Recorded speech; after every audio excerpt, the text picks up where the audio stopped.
മണിപ്പൂരിൽ വീണ്ടും സംഘർഷം. ചുരാചൻപൂരിൽ ഗ്രാമത്തിലുണ്ടായ സംഘർഷത്തിൽ 4 പേർ മരിച്ചു.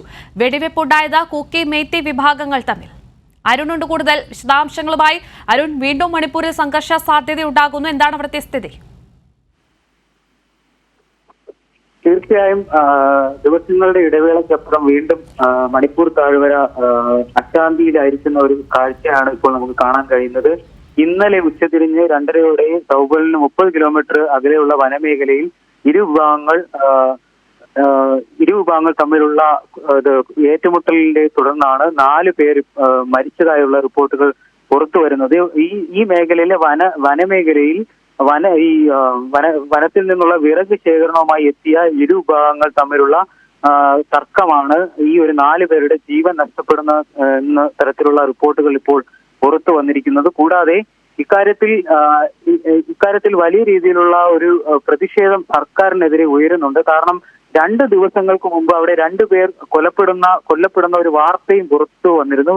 പക്ഷെ അന്ന് ഇത് മാധ്യമങ്ങളിൽ റിപ്പോർട്ട് ചെയ്തിരുന്നില്ല. പോലീസ് ഇതുമായി ബന്ധപ്പെട്ട് ഈ റിപ്പോർട്ട് പുറത്തു പോകാതിരിക്കാനുള്ള ശ്രമങ്ങളും നടത്തുകയുണ്ടായി. എന്തായാലും ഇപ്പോൾ ഈ മേഖലയിൽ 4 പേർ കൊല്ലപ്പെട്ടതായ ഒരു വാർത്ത വരുന്നതിനോടൊപ്പം തന്നെ ഈ 2 പേർ 2 ദിവസങ്ങൾക്ക് മുമ്പ് കൊല്ലപ്പെട്ടെന്നുള്ള വാർത്തയും ഇപ്പോൾ പുറത്തു വരുന്നുണ്ട്. എന്തായാലും ഈ മണിപ്പൂർ വിഷയവുമായി ബന്ധപ്പെട്ട് മണിപ്പൂരിലെ ഇപ്പോൾ സംഘർഷവുമായി ബന്ധപ്പെട്ട് മറ്റൊരു തീരുമാനം ഇപ്പോൾ മണിപ്പൂർ സർക്കാർ കൊടുത്തിട്ടുണ്ട്. ഈ കുക്കി വിഭാഗങ്ങളുടെ SC പട്ടികവർഗ പദവി പുനഃസ്ഥാപിക്കുന്നതിൽ പുനഃപരിശോധന നടക്കുമെന്നുള്ള തരത്തിലുള്ള പ്രകോപനപരമായിട്ടുള്ള പ്രതികരണങ്ങൾ ഇപ്പോൾ മണിപ്പൂർ സർക്കാരിന്റെ ഭാഗത്തു നിന്ന് വരുന്നുണ്ട്. മണിപ്പൂർ മുഖ്യമന്ത്രി ഇതുമായി ബന്ധപ്പെട്ട പ്രസ്താവന നടത്തുകയുണ്ടായി. എന്തായാലും ഇക്കാര്യത്തിൽ ഈ ഒരു സംഘർഷം തുടരുമ്പോൾ തന്നെ കൃത്യമായ ഒരു ക്രമസമാധാന പരിപാലനം മേഖലയിൽ നടത്താനാവാത്തത് കാര്യങ്ങൾ കൂടുതൽ വഷളാക്കിയിരുന്നുണ്ട്. എന്തായാലും ഇതുമായി ബന്ധപ്പെട്ട ഏറ്റവും ഒരു പുതിയ വാർത്ത എന്ന് നമുക്ക് പങ്കുവയ്ക്കാൻ കഴിയുന്നത് ഇപ്പോൾ കാരണം 2 ദിവസം 14-ാം തീയതിയാണ് മണിപ്പൂരിൽ നിന്നും കോൺഗ്രസിന്റെ ഭാരത് ജോഡോ യാത്ര ആരംഭിക്കുന്നത്.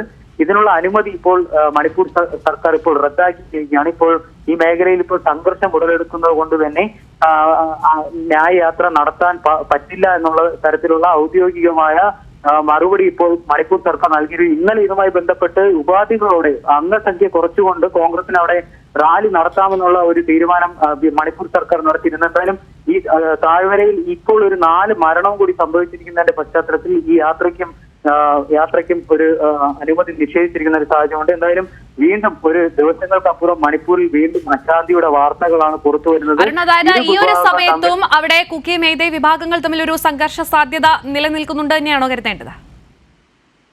തീർച്ചയായും. കാരണം 2 ദിവസങ്ങൾക്ക് മുമ്പ് നടന്ന, നേരത്തെ ഞാൻ സൂചിപ്പിച്ചതുപോലെ 2 ദിവസങ്ങൾക്ക് മുമ്പ് നടന്ന ആക്രമണത്തെ തുടർന്നുള്ള വാർത്തകളൊന്നും മാധ്യമങ്ങൾക്ക് നൽകാൻ പോലീസോ മറ്റു ഭരണകൂടമോ തയ്യാറായിരുന്നില്ല. ഇതിനെ തുടർന്നാണ് ഇപ്പോൾ ഇന്നലെ ഉച്ചതിരിഞ്ഞ് 2:30 കൂടിയാണ് ഈ ഒരു വിഷയവുമായി ബന്ധപ്പെട്ട് ആക്രമണം ഉണ്ടാകുന്നത്. 4 പേർ ഇതുമായി ബന്ധപ്പെട്ട് ആക്രമണത്തെ തുടർന്ന് കാണാതായി എന്നുള്ള തരത്തിലുള്ള റിപ്പോർട്ടുകളും പുറത്തു വന്നിരുന്നു. പക്ഷെ അപ്പോൾ പോലും ഇതിൽ കൃത്യമായ ഒരു വിശദീകരണം നൽകിയിരുന്നില്ല.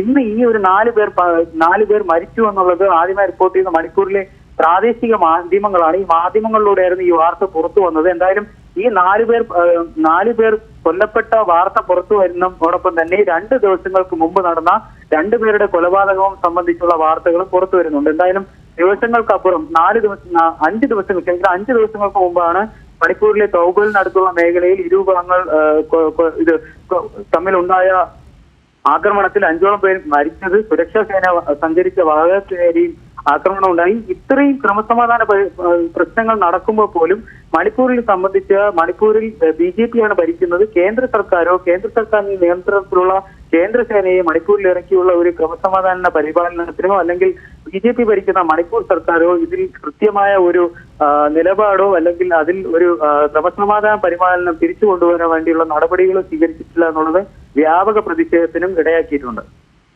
ശരി, പി ജെ അരുണാണ് ദില്ലിയിൽ നിന്നും വിവരങ്ങൾ നൽകിയത്.